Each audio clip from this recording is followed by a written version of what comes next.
This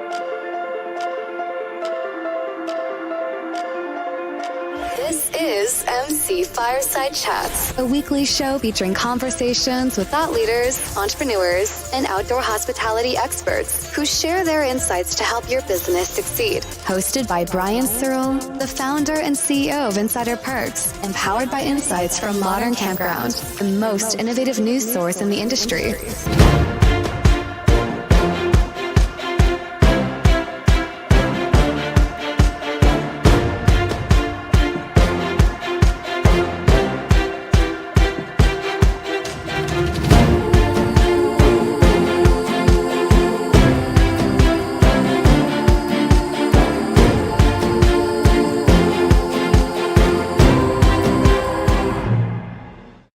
Welcome, everybody, to another episode of MC Fireside Chats. My name is Brian Searl with Insider Perks. Super excited to be here with you for our first episode of the week, bringing together a bunch of industry leaders here to talk about all kinds of different things. I'm here too.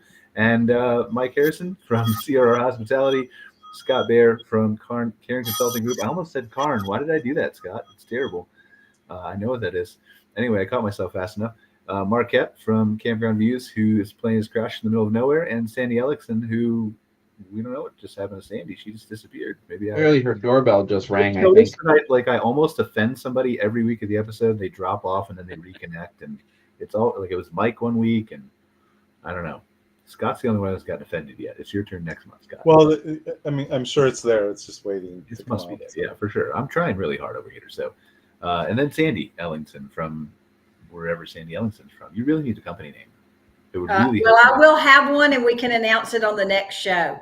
Thank you. Ooh. The only purpose that it exists, it needs to exist, is so I can intro you and not like stumble over the fact that I don't know where to say you're from.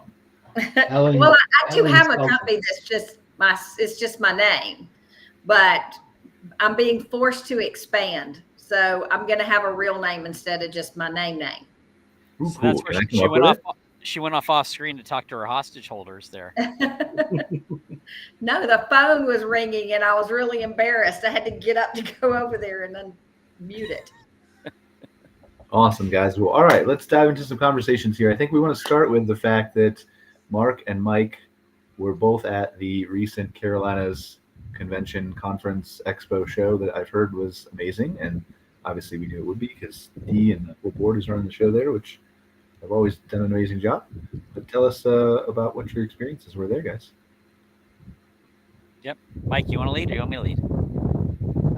Sure. No, I think, obviously Dee is so plugged in and passionate about not just the industry, but obviously her association. And I think the local community in the Carolinas is very passionate, takes pride in their campground and RV parks and outdoor hospitality in general.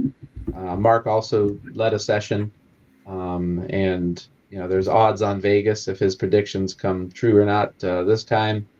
What was his predictions? We got to figure that out in a second, but continue. I'm sure Mark will get to that. But there was the largest vendor show, largest participation they ever had. They had a block of 100 and something rooms. They went up to 270 rooms in their block. So it was just a great gathering of community. Vendors and campground owners and managers. Awesome. Yeah, I'll echo what Mike said. It was a really good turnout, and for me, it was a unique experience just on a personal level because the last time I was at the show was exactly 4 years ago, which was 3 weeks before all the COVID stuff, and at that event 4 years ago, I was literally given the same topic: what's going to happen over the next 12 to 24 months. So the odds Mike is talking about is that I strongly suggest, if you think history repeats itself, that you short the entire stock market on March 12th, 2024, and see if you don't hit the lottery with a massive crash for whatever reason is going to happen. But overall, the attendance is great. The park owners here, they've got a real community and they're really engaged. Not saying that the other states don't, but the Carolinas really got something special going on here. They've got a wide mix from, I'm currently at Myrtle Beach Travel Park, which is one of the mega parks. You've got Ocean Lakes and Lakewood and a bunch of these other mega parks here, but you've also got a lot of, being North Carolina, South Carolina, you've got a lot of new developers building parks in this region. So there's just a lot of activity here, which brings the excitement, the interest, and great conversation. So it was a really fun event. Awesome. Glad to hear it. So what did you talk about, Mark? What did you cover? So literally my topic was what's going to happen over the next 12 to 24 months. And I prefaced it with that background that 4 years ago, I had the same topic and I discussed how the industry trends were amazing. Our industry was going to continue to grow. And then obviously 3 weeks later, all the COVID stuff happened. But you were right. Like it did. Well, and that's the point is then we accelerated. And what happened during COVID is we basically, in my belief, is we basically cannibalized about 10 years of growth into a short 2-year period. Now our industry is going to continue to tread along, but the biggest change is, more macro factors, interest rates, inflation, stuff like that, that's going to affect travel trends. And I'll be real, this is an election year. And after the previous election year, what we're seeing trend wise, and I can't wait for the North American Camping Report on this one. But what we're hearing from campers out there is that they're going to camp, but they're just not going on a 1,000-mile trip, right? They're going to stay within the home in case the shit hits the fan again. So that's the big thing we're seeing this year trend-wise, that people are going to camp. They're just not going to go on these epic journeys. And that's in general, right? They're still going to go on epic journeys, but not in the volume. You're breaking up a little bit. I don't know if it's just your mic is a little bit low. You were fine there for a second. But... Okay, can you hear me now? That's better, yeah. Yeah. So I don't know what cut out there, but overall, this is going to be an interesting year. It's going to be a dynamic year. My biggest worry in making any sort of prediction over the next 12 months, I didn't even go into 24 because who knows? The next 12 months is who knows what's going to happen, right? I mean, I think we're all just kind of preparing for whatever the next crisis is and how does that affect travel? Last year we had high fuel prices. This year, who knows, right? So as long as we don't have any major crises, it's going to be a good year for the camping industry. And we obviously have a lot of interest. And the thing I walked away from, and I want to kind of bounce this off Mike to see if he kind of agrees, is when you look at commercial real estate, like I obviously follow it's not obvious. I follow commercial real estate on like office space and apartment buildings and stuff like that. And I watch their trends and even Airbnbs and all of those verticals are seeing significant challenges to returns on investment and so forth. But when you look at our category of commercial real estate, not necessarily, although the key difference being is that you can't just buy this like a storage facility, put up some cameras and run it. These businesses actually require operations and marketing. And so that little piece there is what makes our industry both dynamic, challenging, and something that's just not turnkey. And so my other kind of prediction in there is that we had a lot of corporate buyers jump in, hey, they know better than everybody else, and they're running these parks, and all of a sudden those numbers are changing on them. So it'll be interesting to see what those entities do. Do they get professionals to operate their parks, or do they liquidate their holdings? There's been some of those that have happened already. And if they choose that latter, liquidating their holdings, how does it affect the value of the other parks in the area and so forth? Yeah, and I think so much of who we're talking to are new investors into the space. And to your point, Mark, it is multifamily, residential, hospitality groups, that are coming in. And most of them that I'm talking to know they don't know what they don't know that they know that they don't know, right? And so, they're talking to professional management company like CRR Hospitality. We're connecting them with feasibility consultants and marketing groups, and because they understand it's a completely different vertical than commercial or multifamily or whatnot. I think the interest environment, capital environment changed considerably, so that will slow down some of it. And I think we'll also see, I think, some transaction volume just based on there was so much buying and building over the last 2 years, and who knows what happened with people's debts or loans, and oops, I ran out of money, or didn't open on time, and now I got to figure out what I'm going to do. So we'll see how that all plays out. But yeah, CR Hospitality, we're getting most of our calls are from the new investors into the space, who are exactly the people you just spoke about, Mark. They've had a lot of success in commercial or whatever vertical they're in, and they want to put their money into stable IRA. What we're having to do is train them, I think, or educate. A lot of the numbers that they're looking at are from not necessarily transient parks, which is what they're looking to build. The numbers they're looking at are from long-term ELS Sun publicly traded companies, which are 50-year parks that people in 98% occupancy for, which are not transient parks. So it's a very, very, very different model, different IRRs, different operating, different delivery, different management. And so that's some of the gap, I think, that we're clearly seeing is what they're investing and thinking it is and what they want to do is different than what they think they're investing in. That's what we're seeing. Yeah, I'm seeing a lot of the same thing, Mike. I have people call me. I've had two recently that were coming from the commercial real estate property where they've been building strip malls. And you build one strip mall, you've built, they're all very similar. And so they're going and collecting information that they can find themselves on parks, like how many licenses have been pulled and who's building them and all of that. And they take that and they assume that every park is a cookie cutter. And then they start making plans based off of those numbers, or they decide not to build in a location because somebody else is already building. And then they find out, well, this is a 55 plus park. It would have never impacted them, or vice versa. So I'm seeing a lot of that happen still. Is there, Scott, data that is available to help guide these new entrants into the market? Well, there will be pretty soon. But one of the things that we've been, some of this stuff we've been tracking on a monthly basis through our monthly research, looking at participation. We've been kind of looking at the look forward a little bit as well. To hit upon Mark's point from earlier, one of the things we know, and I've done this just looking into the data from other resources, is that in election years and times of major disruption, we know that camping increases. It does. And we would anticipate that in this election year, it'll be very contentious, really stressful for a lot of people. I talk about stress a lot. Anyone who talks to me know I always talk about this. Even if it's low level, people want to relieve that stress a little bit. They get outdoors. Past research by some hotel groups, I think, Mike, we've talked about this maybe before too, that sometimes luxury travel suffers a little bit in these years. But I also feel like we've had it pretty good in the luxury travel sector with glamping and kind of that in between phase. We've brought in so many of those new people. I feel like we might buck that trend a little bit this year, but I would say I'm cautiously optimistic about this coming year.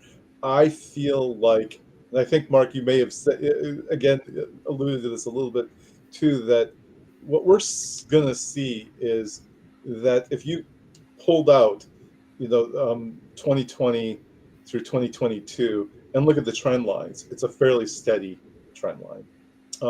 The growth is right where you would expect it to be had that not occurred. And I think that's what, like I said, we've seen it in our monthly research. And I feel like this is kind of where we're heading. It's manageable growth. I think it's going to be solid, but it's just not going to be explosive. And certain sectors will thrive over others. Yeah. Scott, have you noticed the increase in the number of articles that are out there about BLM land and some of the state and federal parks and how they're looking at completely shutting down camping on the BLM land? And I wonder how that could also impact, if that comes to fruition, what's happening in some of our private parks. It will push a lot more people into the private parks. There's no doubt about that. I think that the areas that get closed off, I've heard there's going to be some potential for permitting that you can't just kind of show up. Some areas have just been overused. So I personally just think it's going to eventually change. So it's not just going to be all free. That there's going to be some sort of process to access those lands, but it will push those people to other areas, whether it's private parks, private land, those alternatives, we'll see. There's a lot of people out there utilizing that. We've been tracking that, and it's increased every year, the usage of both public and private lands. In fact, KOA, there was like an interim report that came out here a couple of weeks ago, and I was looking at that data. And one of the key points that kind of struck me, and I think it was that report, but it talked about or pointed out the data of people using alternative camping. I think is what it called it, or alternative styles, and just the growth trend there. And it actually showed that private RV parks overall, as a percentage, were down because people were staying at more of these alternatives. And so on our end, we took kind of a long look at like Airbnb and Harvest Host, because obviously two big names. And, and both names could potentially anger like an RV park. on, or when they even hear me say them. I argue that Harvest Host, like I got lost. Okay, I wasn't sure if it was me or not. So, all right, Mark has apparently lost communication with us from his downed plane position. He's sinking. He's sinking into the Am I water. back? Hopefully, we'll be able to get rescue crews to him in time for him to come back. But in the meantime, I mean, he was kind of talking about those alternative locations. I can pick up on that just a little bit. That we are seeing a growth in those areas, and people seeing those as alternatives. Whether it's the Harvest Host, the Hip Camp is another listing like Airbnb, and it's picking up a lot of that slack, and those are our growth sectors right now. And in some areas, for example, living in the Northeast, living in Maine, we don't have the BLM land, so but there's a lot of private land. It's very rural. You see a lot of people embracing that opportunity.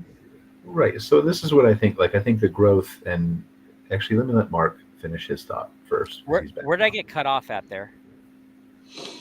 You're talking about the Carolina conference, and you just came back.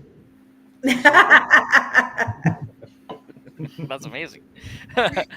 Oh, well, let me start over the thought then. So we took a long look at Airbnb and Harvest Host, and what we see is not Airbnb, Hip Camp, and that actually was a Freudian slip. That's almost accurate with Hip Camp. Right. Hip Camp has done a really good job of attracting and drawing in non-campers into these locations. These are folks that would not normally camp at all, if anywhere. And they've done a really good job of building a market around that with these alternative accommodations. Whereas Harvest Host has basically given folks a better option than a truck stop or a Walmart for an overnight stay. What I like about the Harvest Host model is there's that expectation that you're going to buy a bottle of wine, you're going to buy something from the place that you're staying at. So they're actually putting a monetary value on that free night stay. I'm a resident of Wyoming, and in Wyoming, there's a big fight right now. A BLM management group down in the south central part of the state has an active proposal out right now that they went to public comment and did not accept any public comments, which was weird. And their basic, what they want to do is they want to completely shut down all access by anybody to this Bureau of Land Management lands. And so there's just some overall macro factors that affects that boondocking space. The danger there is that our industry, and I mean, I obviously take an argument on this if somebody disagrees with me, but our industry's gateway drug is public parks. People start out camping in national parks, Forest Service, state parks, and the like. And if access to those is limited or potentially limited in perception, that will affect people's ideas, makeups, and thoughts about buying RVs and going camping. Because a lot of folks, and you can see this on the RV manufacturer side, when they advertise, and we all kind of chuckle at it because we're in the industry, when they advertise the purchase of a fifth wheel, you'll see the photo and it's the fifth wheel in an open prairie next to a creek and the kids are running free, right? It's public land. Bean does this in all their commercials. Exactly. And so they're they sell that concept. Now, I'm not saying that's how people are going to use it, but when you're selling something, you're setting a perception on how people are going to use it. And so we do see that in the data trends that people gateway into our industry starts at the public parks. They go there, they realize that toilets suck and it's smoky, and they're like, man, I wish we had hookups and a Wi-Fi and a nice setting. And then that's where they start jumping into private parks. I want to prepare you. I think Mike is going to disagree with you in a second, but I just wanted to say I think there's a different aspect to public parks. I think state parks are not going to be limited. I think it's BLM land. So that's you're right. It's exactly a little bit, but not as exactly what I was going to say. Is BLM is different than public parks, right? BLM, that's what I did, right? I mean, I had my truck. I dump in the middle of nowhere, and that's what I love. But I also did public parks, and I think and Scott, can obviously weigh in too. If you look at, whatever it is, 70% of new campers are under 40 years old, right? The new campers are not BLM land campers. These are the people that all, thought the industry was sexy and, wanted something to do and bought the campers, and they're not dropping out in the middle of nowhere. They don't even know how to hook up their rig, right? They're going to RV parks and resorts and campgrounds And I don't know about that. Yeah, I'll actually counter that, because that's actually the underlying problem on why these lands are being shut down. Is a lot of the folks during COVID who had never camped before followed a lot of influencers who boondocked, and so they bought these RVs and they headed out to public lands, and then they started cutting tree limbs off trees, leaving trash anywhere, because they weren't active campers. They didn't know how to treat those lands. So that's actually the core problem with a lot of these free places to camp. I mean, it'd be interesting to see if Scott can get data on that, because it'd be just I don't know, right? And you know, well, the there's actually, I'm sorry, I don't mean, there's a data point on it. Shasta National Forest during the COVID period, they were the first to actively shut down all dispersed camping within the Forest Service lands around Shasta Lake and then that Shasta National Forest, specifically because of all these campers that were coming in and using those dispersed lands. Okay, so Mark is blaming influencers. Scott, what's the data? I'm not going to blame anyone. I might a little bit. I might throw a couple bombs out there. No, what happened is there were just so many newbies out there. It was opportunity. It was glamorized. They don't know what they're doing. They go out there, and I've spoken to the public lands people, and they say that it's such a problem. It is such a problem. The trashing of the areas is just drive through the Southwest.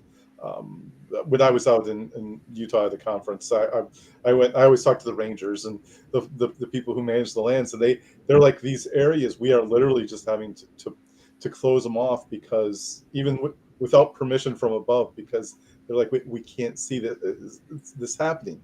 I feel like the industry overall is starting to do a better job on educating a little bit. There's a lot more of, especially the aftermarket, in providing the gear and the amenities for people to do it the right way.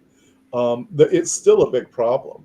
I mean, one of the things that we know is that the people who started during the COVID years, we'll call them now, those people lacked knowledge that it's still obvious with that group.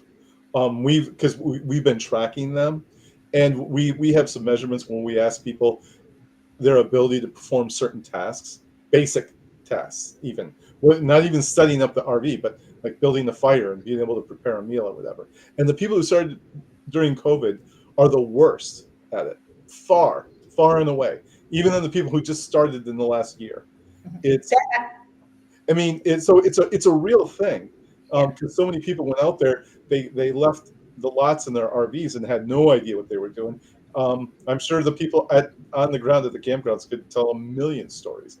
Well, there's a difference between the people who needed to escape COVID and went to the middle of nowhere, and the people who wanted to take up the camping lifestyle, I think, because I think you can see it both in the boondocking as well as the campgrounds. That's why the whole industry exploded, right? Yeah.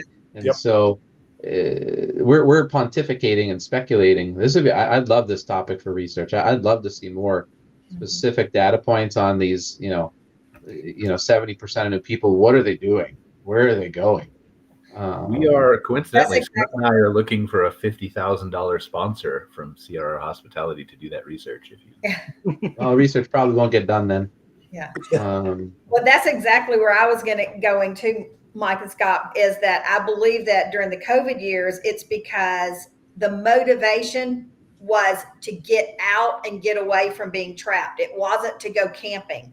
It was to escape, where traditionally people start watching people camp or doing something. And so their motivation is, I'd like to try out camping. And they've either seen the commercial or talked to somebody who's already camping and they have a way in. But I do believe too that the answer to all of this is education. And I think finding all the different technology people that are working in this industry and getting us to agree on certain core pieces is the beginning, because I think we need to settle on the definitions of campgrounds, right? I mean, like, is it a campground? Is it an RV resort? Is it, an RV park? We use such different terminology. It was all used however you wanted to use it when a lot of the parks were built. So they're not going to change their name. So how do we facilitate helping to identify the type of a park? KOA kind of started out doing a great job. And I loved what Toby did when she divided her parks into 3 types, and she called them the journey and the holiday. That kind of explains what you can expect when you get to those parks. But still that whole new group of campers, to them, a campground is a campground. And so when they drive into one, which is really not a resort and it's not even a campground, it's a place for you to stop overnight and it's just a big parking lot, their expectation is not what they think and not what it should be. And so they think all parks might be like this. So that's a passion of mine, is to try and help find ways to educate through the technology and the things that we already have, the campers that are camping. You know how I like play devil's advocate when you say anything, right, Sandy? Just because I like it. No, I love it, Brian. That's why I'm here. Shit once in a while. Can I say shit? This isn't broadcast. So I have a thing, right? Like, so for one, I think it was predating Toby as CEO, which is fine. Like Toby's really? Okay. a great hand in it with marketing and all that stuff, right? So I'm not discounting Toby's involvement, but just to say that. And then 2, I think the model, from what I heard originally, was built off of Best Western's model, is what I heard, which Best Western did a pretty decent job with. But I'm still not sold on the fact, well, decent was what they wanted to accomplish their goals with, right? Not right. Decent maybe overall. And maybe Mike, you want to shed some light on that. You come from the hotel background, right? But I don't know that the definition is the thing. I think still, like, if there's people who go to Best Westerns, they're just checking into a hotel. I don't know that they pay that much attention other than the higher end resorts. Yeah, Best Western had tried to do that, but look where Best Western is in the pecking order of hotel chains, right? It was confusing for the customer. And, Marriott was really the first to understand how to separate their brands, so people could understand. And there's still confusion, and there will always be confusion, right? What's the difference between a full service hotel and a select service hotel, right? You get a Courtyard hotel that has sort of a restaurant called the Bistro or Town Place Suites. Maybe you get free breakfast, and Marriott, you get full service restaurant. Oh, I thought I got breakfast included. All the hotels still have that same confusion too, except for, experienced travelers if you're first time. So yes, Sandy, I think it is education, but there's going to continue to be, some confusion for the casual traveler. Brian, I just went on Bahr just for fun while we were talking, because, you keep telling me to enhance my it's not AI. Even going to be Bahr anymore. It's going to be renamed Gemini. So anyway, it is. And I asked what the difference between a campground, an RV park, an RV resort, and a glamping property were. So I gave a pretty good answer. According to Bahr, the differences lie in the level of amenities, comfort, and price, which I think is how everybody would define it, right? A campground focus offers a basic outdoor experiencing, catering to both tent campers and RVs, and it goes through some amenities sites, blah, blah, blah. RV park is focused geared towards RVs, offering more hookups, sewer, cable, Wi-Fi. Amenities more than campgrounds often include playgrounds, some other amenities. Resort offers a luxurious resort style experience for RVs, no tents. And glamping combines luxury with camping and unique accommodations that's pretty good way to define it. And I think part of what Sandy is saying is that the problem is with the owners mislabeling their own parks. Yes. I think that's maybe a smaller segment and I think they quickly get it, right? I think the message of the consumer quickly teaches them a lesson that they've mislabeled their park in most cases. Yeah, that's absolutely. But I also think there's 2 more categories that we need to add to that, which are the most critical when it comes to both the consumer as well as analysis that we may want to do, because I think that 55 plus parks belong in their own category. And then I also think that long-term stay parks, which I call neighborhoods when I'm being nice, if you are living there and your wheels haven't turned for 10 years, you are not a campground. You are not even an RV park. You are a mobile home park. And if you suddenly find out trailer park, right? Like, again, trailer park is not a bad word except in the United States. No, it's not. And that's why I said mobile home park, because RVs are mobile homes, right? That's true. But these, if you look at all of the sites that are licensed as an RV park in the United States, it includes all of those types. So then if you start trying to do the analysis of, do we have enough sites to campers? Well, you're doing the results aren't correct, because you've got to remove those parks that are long-term stay and those parks that are 55 plus, because they're so restrictive. And then just try and look at it to compare it that way. And that was one of the biggest problems I think we had during COVID, was we had a lot of new people camping. We had a lot of parks that weren't representing themselves well. We also made it very difficult to find a lot of parks digitally. And the COVID campers were very digital savvy. And we had some parks who suddenly had 2 sites available in a long-term stay park and realized people were getting $100 a night. So they now put them up and said, hey, come stay with us. We're a campground. And so we had these new people pulled into these long-term stay parks that were really neighborhoods. They were not campers. It was not the experience they looked for. And so they said, I don't know why I did this. So then they went and trashed BLM land. Yeah, I mean, the challenge with setting categories, though, and this was the experience of the National Association when they did this, is that those words mean something, right? A mobile home park means something when it comes to local. Let's talk about that briefly, Mark. I'm going to disconnect. Okay. Right. He didn't get the reference to it. Yeah. So high thing in the report. Anyway, go ahead. Sorry. No, I guess I missed it. No. When you talk about a mobile home park, there's a specific definition under law in many states, or a 55 plus community in states like Florida and Arizona, specific meaning in law. And so you're never going to, I mean, I understand from an aggregating standpoint and a search engine standpoint, it's one thing, but on like the ground level, making parks, define themselves more clearly, that ain't going to happen. I gave up. I don't know that it's that big of a deal. I'm sorry. Yeah, I'm sorry. I mean, what's the difference between a hotel, a motel, and a resort, right? There's adult-only resorts. There's long-term hotels like a Residence Inn where people are staying there for 4 years. There's, I just don't know that it's that impactful, for like what difference is it going to make if somebody searches? I mean, it just costs me more money in search, or I have to put RV parks or RV campgrounds, or resorts. Well, what we know from general consumer search, and this is generalities, right? This isn't specifics. We're talking in generalities. Somebody has an idea of where they want to go, so they start their search there. I'm looking for an RV park near Yellowstone or whatnot. And then they start filtering through those results. Primarily, the first decision criteria is price. Is this in my price zone or not? And if it is, then they dive into the amenities, the features, and then they go into the booking process. That's the general flow of somebody booking a campsite or trying to find a campsite.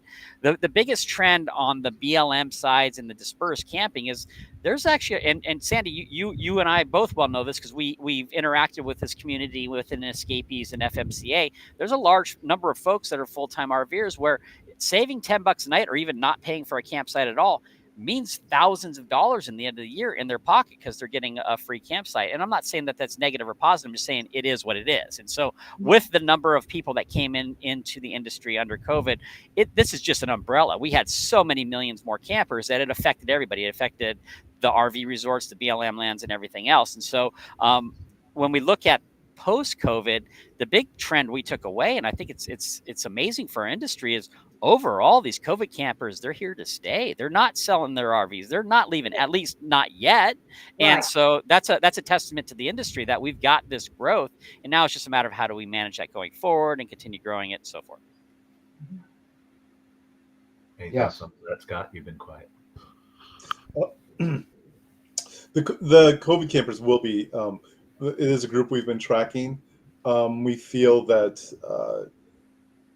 there's potential. There was potential for drop off, but even those who, one of the things we track is people change on their travel habits a little bit. A lot of people had the desire to travel how they did prior to COVID. Once they come back, we'll be in that managed growth phase again. They'll come back. It's rare, I feel, that if someone takes a year off, that they don't come back and try it again, especially if they have skin in the game, like buying an RV. Yeah. You know, that's obviously major skin in the game. But even we also know that just buying basic camping gear, whether tents and sleeping bags, gets people back. So and most people do that. So it's like, yeah, they'll be back. I feel like everybody will be back. Yeah, the whole growth story is really interesting to me too. Like obviously everything that you guys are saying I think is true, and I agree with that growth is going to slow down from what it was over the last few years. But I also think case by case there are literally thousands of parks that still have an opportunity to grow 300, 400, 500x by even like doing an SEO content out of their homepage, which takes 5 minutes, right? And so I think and again, it's area specific with BLM land, but it's marketing. And I think a lot of these people don't even see that, which is why I think that even if the demand for camping dips a little bit, the people who are at least posting on Facebook are going to be fine. One of the things to keep in mind too, are even if people are out there boondocking and looking at the dispersed areas and so on, at some point in their travels, they want to hook up. Yeah, they need the hookups at some point, and they do seek those out. For a second, I thought you were like going to do a Tinder site for campers or something like that. After I said that, I was like, I wanted to keep moving with my my sentence because I'm like, yeah, that didn't sound good. But yeah, that they are looking for places to hook their RV up to. So, especially if they've been out, in regardless of how long it's been, they do. So it's that opportunity that people are still going to go to the private parks. They still need that. And by the way, there's still a solid core of people out there who the only place they will stay is if at a campground or RV park that has a lot of services and amenities. It's their chosen way, and there's a lot of them. That's us. We did that. We only boondocked once when we were full time for 12 years. We always stay in campgrounds and RV parks because we want the amenities. We want to plug in. We want the Wi-Fi. We want the pool. We want all that stuff. And what's ties into that is I'm currently here at Myrtle Beach. I'm staying at the Myrtle Beach Travel Park. And when we were heading here, because I was here 4 years ago in my RV or 5 years ago in my RV, Myrtle Beach was not a well-known location for winter camping. So we would have the park to ourselves. And so we came in expecting we'd have this to ourselves. And if I were to turn my camera around, you would see that this park is probably 85% full right now with winter campers, mostly the primarily full-time RVers who have moved out of Florida into this area because of prices and demand for parks in Florida. And that to me says a lot, which number one, next I'm going down to Joanne's show in Orlando. I'm going to have a challenge finding a site as I go down that way. It also shows you the overall growth of our industry. The fact that there are so many people that just to get sites, they're now moving up into the northern states during the wintertime. Yeah. Hey, Mark, if you're going to be in Central Florida, I have a park to recommend. Okay. Is there data on how many people just wanted to leave Florida because it was maybe look weird? I don't know. I'm not saying that Florida's weird. I'm just asking if there's data, to be clear. There's no data. There's anecdotal, and it's mostly price. Again, like I said, people look for location and then price primarily in general. Yeah, Florida's oversaturated, and Florida's price has been driven up and all that. Yeah, exactly. I'm with you. All right, let's flip to reports for a second. I know we said in the beginning I was going to talk a little bit about the reviews, but I think maybe we should just preview a little bit what's going to come out hopefully tomorrow if I can hold up my end of the bargain. Do you want to talk a little bit about what we've got going on? Don't give away too many secrets, right? But I won't, but we'll have to a little bit anyway, just to keep it interesting. Okay. Nobody watches the show anyway. It's fine. The whole idea of the next iteration is events, celebrations, and such at campgrounds and RV parks and resorts. I'll use all three terms to try to capture everyone. But the whole idea is, the question we asked is, like, are people? How many people are doing this? Is the guests seek these out, and is it worth the time and effort and cost to host special events and promotions at your campground? And so that was kind of the genesis of this report. And we went out, we talked to a lot of campground owners. We did a lot of interviews. We looked at guest data too. We've tapped into a couple different resources on this, and kind of looking at participation, and it's really interesting to see. I'm always I love the fact that the park owners and managers get creative with their events and do different things, and I would say overall, just to cut to the end of it, in general, the reception to this idea is that yes, it's a good idea, it's worthwhile, and we give a lot of the detail in there of kind of how to approach it, the pros, the cons of considering it, and what type. But I think it's a great topic to think about. It helps campgrounds and parks promote themselves. It helps engage people. And kind of looking, there's things like community partnering and all. There's a lot to it and a lot to consider, and that's what we did with this report. And I think as people go through it and digest some of this, they'll see some ideas and get creative. I like the creative ideas. I like when people create events around what they have in their area. For example, here in Maine, people do things like fishing derbies. If they're on a lake, people come there, and it's just kind of a fun thing to do. Or they'll do other sorts of canoe and kayak races and just stuff with the kids on site to keep people active so they're not bored. Boredom is a killer. I think it's a great topic, and we get into the weeds on it as we always do. So when does that come out, Scott? I think Brian said tomorrow.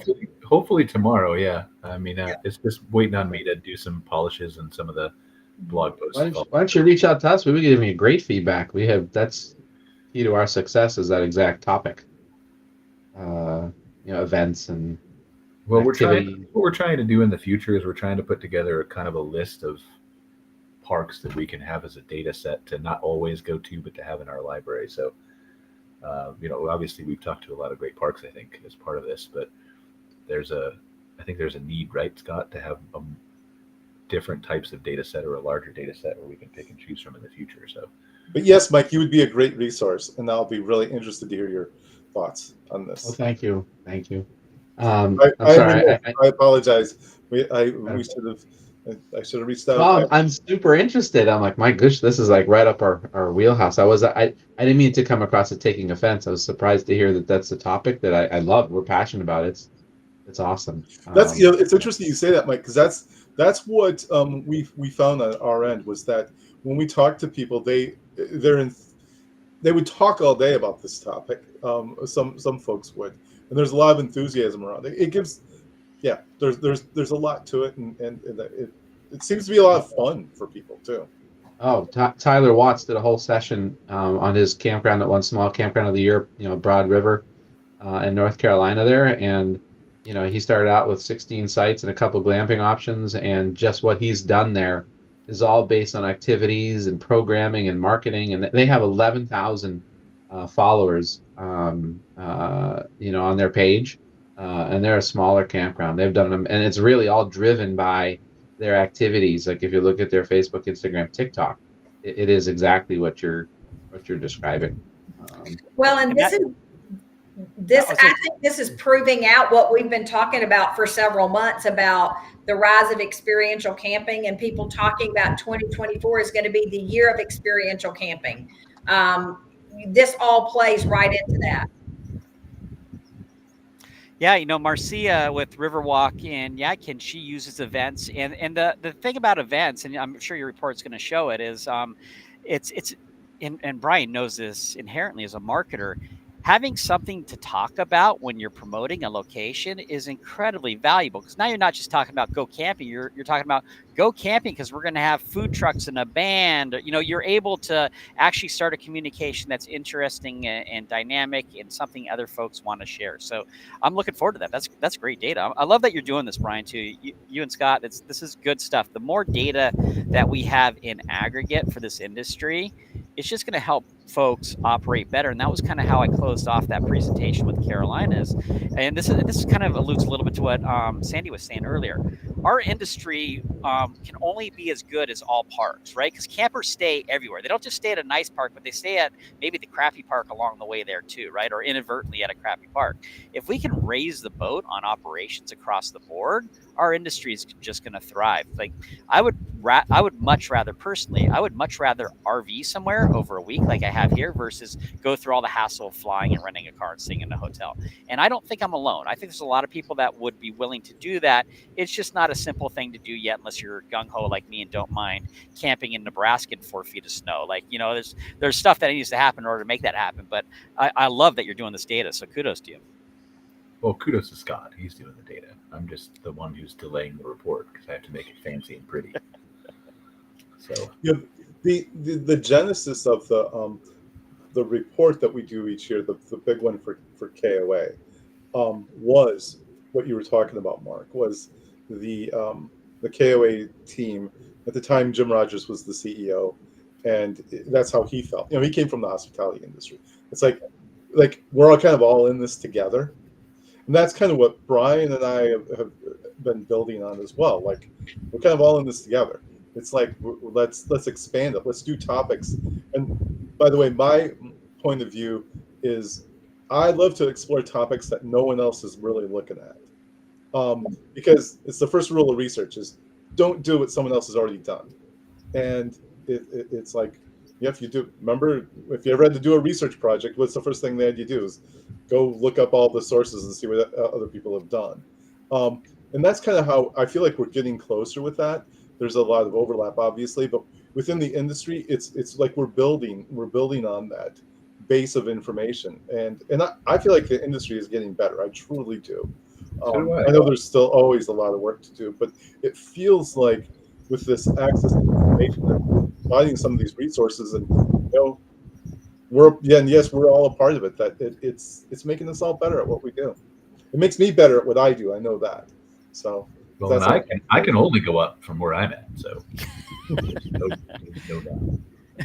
Well, not really. I mean, you're kind of far north already. You get any higher, you'll be up at the northern circle there, right? No, that's true. Or you're talking literally. Yeah, literally. Talking about my skill set, but okay. So what else we got to talk about? We got about 14 minutes left. Who wants to spearhead a discussion on something fun? Something fun. Nothing? Well, I mean, we've covered a lot of fun. I mean, it's camping in the outdoors. I mean, I think I talk a lot about trends because I like to, it's how I think. I think broader and kind of where things are going. And it's just been exciting for me to be back out on the road personally and to kind of get into the camping a little bit. And, to Scott, that I didn't hear that data point before, Scott, about how the COVID campers are still not there yet. And it would be true, right? And I guess, you see it in the campgrounds. You can tell who got into this industry when, right? Based upon usually how many dents their RV has in it right now, or, whether their truck's smashed up or not.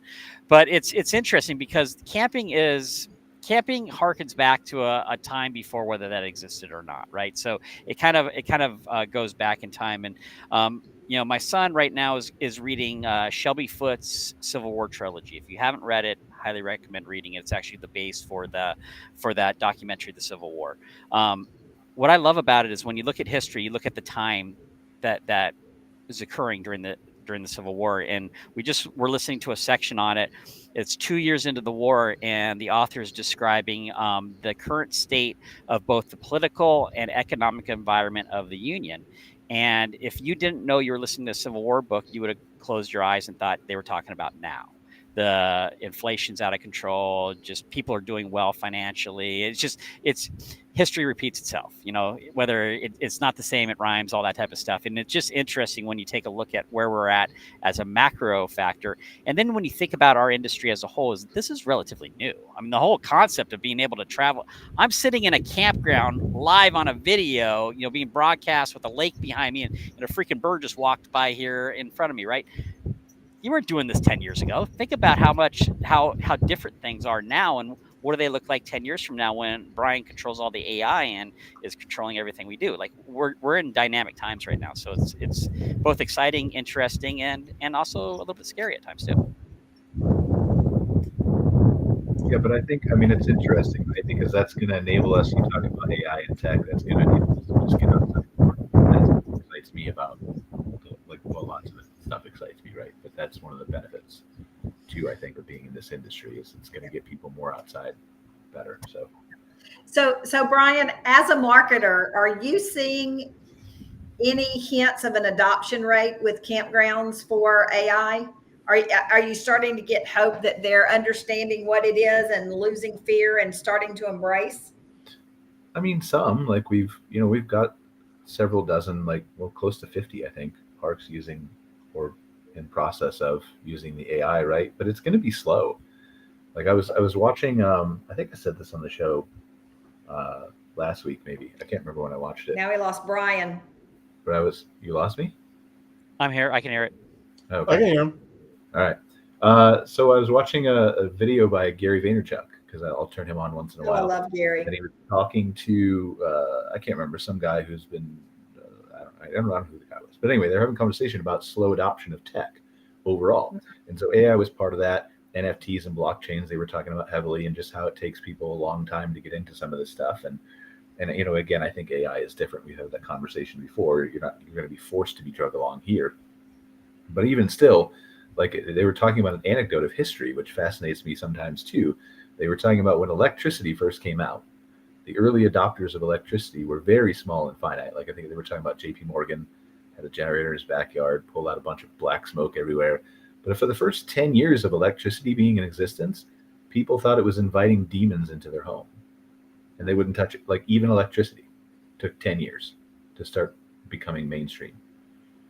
So when you put it in a context like that, I think it's going to move slower, but I also think, again, it's just going to be drug faster and faster, right? From both economic conditions as well as other parks adopting it, as well as there's a need for margins and adjustment. And we're talking to clients this year, right? About that growth, right? It all circles back to that growth.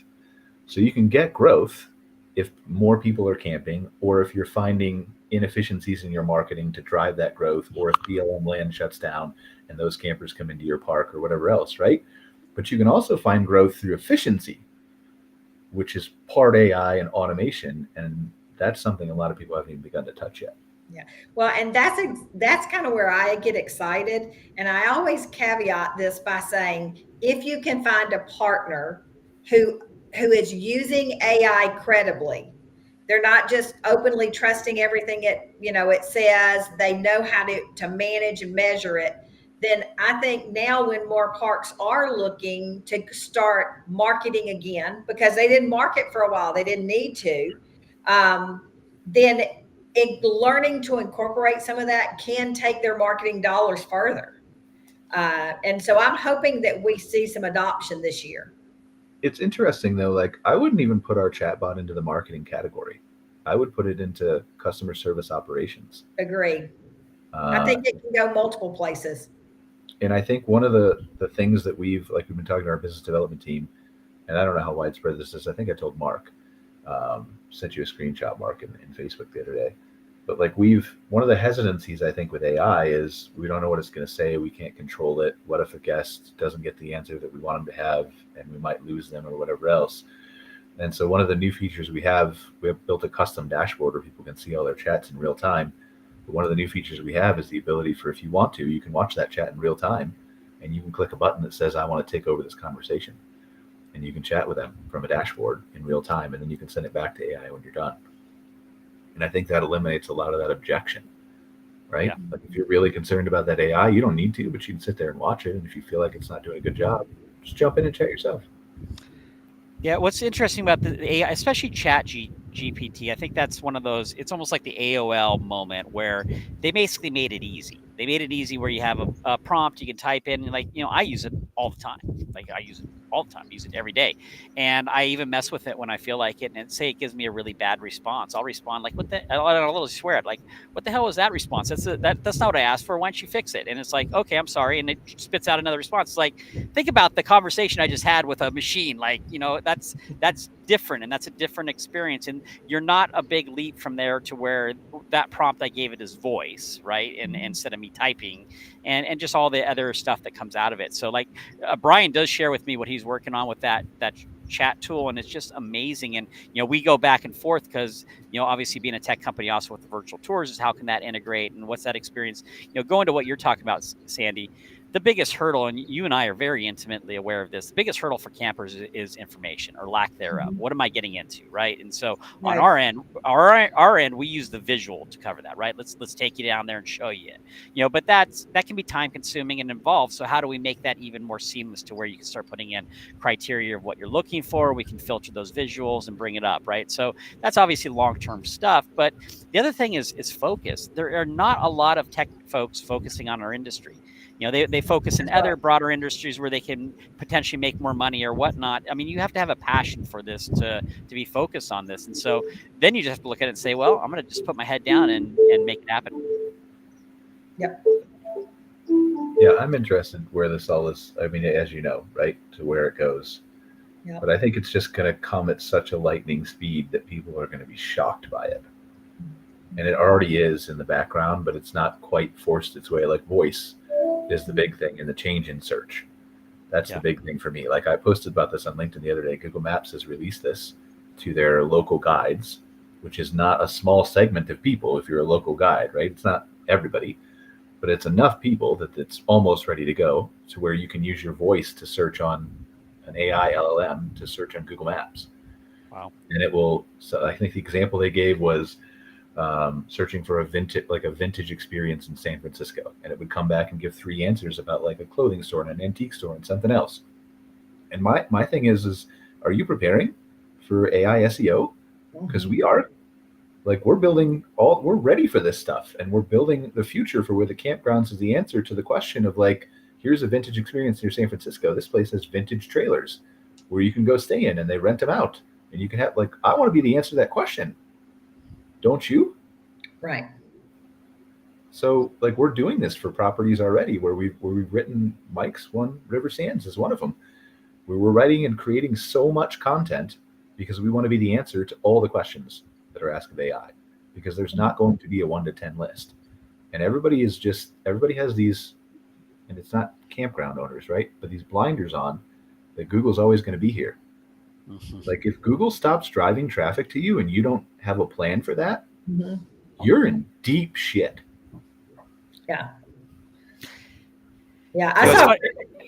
It's funny you mentioned that, because that's actually one of, the way I built my business is I ran a digital agency. We ran Google ads for parks and so forth. And now when parks come to me, they're like, well, what should I do? Well, run some Google ads, but then I'll qualify it with that still works. And that still works now, but there's going to be a massive change. And I just don't know when that's going to happen. It could be in a month, it could be in 2 months, it could be 6 months, but even Google knows that their search is basically dead, or it changes, right? So what Brian's describing is it changes because they have the metadata and the search changes. So instead of it being a generic search, go look, it's a generic search with quality responses that are more informed and more engaging. And, potentially if it gets trusted, and I think I'm saying what you're saying, Brian, but if it's the point where I trust that, kind of like the Star Trek computer, hey computer, where's the, where do I go? If I trust that it's sending me the right spot, then I don't even need to research it. Hey, I want the best meal with a discount tonight. Okay, go down the street to Bobby's, and they've got a deal running right now. You'll love their food.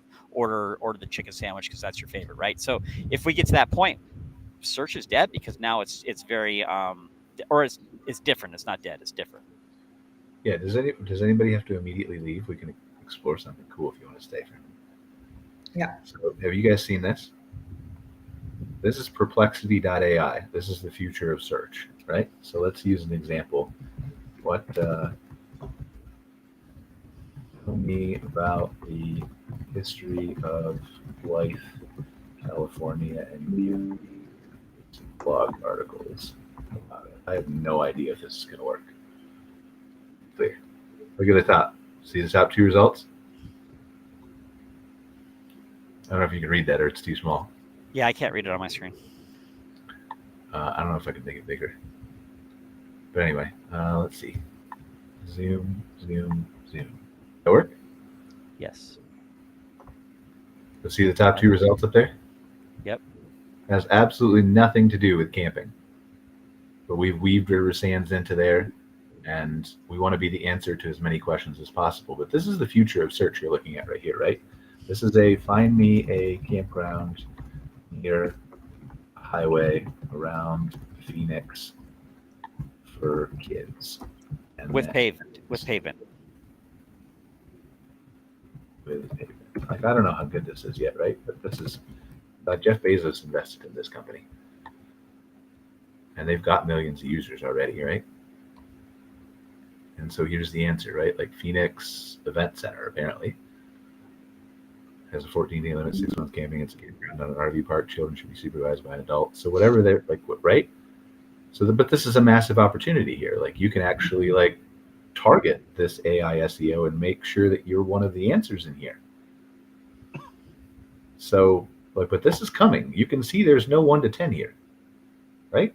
And this is going to be voice search. This is going to be in your car. This is going to be everywhere. And if you're not in this paragraph, do you have a plan for that? I don't think parks do. I think parks are still hung up on like Facebook is all I need to do for marketing. I mean, I don't even see like we've got data points. And again, like there's a lot, the activities places are different, but there's very clear data points that the activity on Facebook is declining for small businesses. The amount of people that message the pages has fallen off a cliff asking customer service questions. And it's just not there anymore. People are going to social for entertainment, not business. Entertainment. Yeah. They're on TikTok, they're on Instagram, and YouTube, and even Facebook to some degree, watching the shorts. You know, attention spans are down and awareness overall is down. So I completely agree with you. And it's also shifted. The other thing that's shifted is it's not read content, it's visual content. It's video, it's audio, it's voice being dictated to you versus you doing any research. And so, yeah, actually, that's something I talk heavily about. See you, Sandy. But yeah, I mean, we're going to wrap up here anyway. But yeah, I mean, it's data, right? Like you have to present it just like we're doing with the research reports for hospitality highlights. We're presenting it in various different data, you know, a long report, a short report, a summary that's right on the webpage, social media posts, blog articles. We're doing an AI video where she speaks to you. If you want to do that, we'll syndicate it as audio, like however you want to consume it is fine. Yeah. And that's, I think, the key. But ultimately, it's the data. It's providing that data to an AI or whatever it is, right? The search, to be able to be that answer. And the amount of people who call me on a daily basis, and they have a beautiful website, like design wise, but their website designer hasn't touched the SEO. The domain rating is like 6, and they've been in operation for like 5 years or 10 years. They have 30 backlinks. They show up for like 8 keywords. And it's unbelievable. I mean, this is your business right here, and you're not paying attention to it for whatever reason, lack of knowledge or lack of willingness to spend or whatever it may be. But that's your 300% growth sitting right there. And all you have to do is hire someone to spend, really, God's honest truth, like about an hour on it. So, I don't know. It's fascinating to me. We could talk for a long time. But any closing thoughts for you guys? That's been a good session. I think there's a lot of gold in here for folks who are watching this in the future. And by all means, chime in the comments, whatever channel you're watching this on. Let Brian know what you want to hear and what you want to learn, because he's got a good thing going here. Absolutely. I would echo that. Reach out to any of us, really. And you know, ask questions. It helps us. Like I said earlier, it helps us get better at what we do and, you know, do meaningful stuff and help the industry overall. Yeah. And I think we've established we're not going to get $50,000 from Mike for a study. So we're going to have to start a GoFundMe or something. So if you're watching this and you like data, every dollar counts. I'm going to work Mike. I'm going to start working them. So, all right. Well, thank you guys. I appreciate it for another great episode of MC Hospitality. I can't even MC Fireside Chats. I'm so old. MC Fireside Chats. We will see you for another episode next week. Thanks, Mike, Mark, Scott, Sandy. That was all who was on today, right? Okay. Yep. See you guys later. All right. Take care. For joining us for this episode of MC Fireside Chats with your host, Brian Searl. Have a suggestion for a show idea? Want your campground or company in a future episode? Email us at hello@moderncampground.com. Get your daily dose of news from moderncampground.com. And be sure to join us next week for more insights into the fascinating world of outdoor hospitality.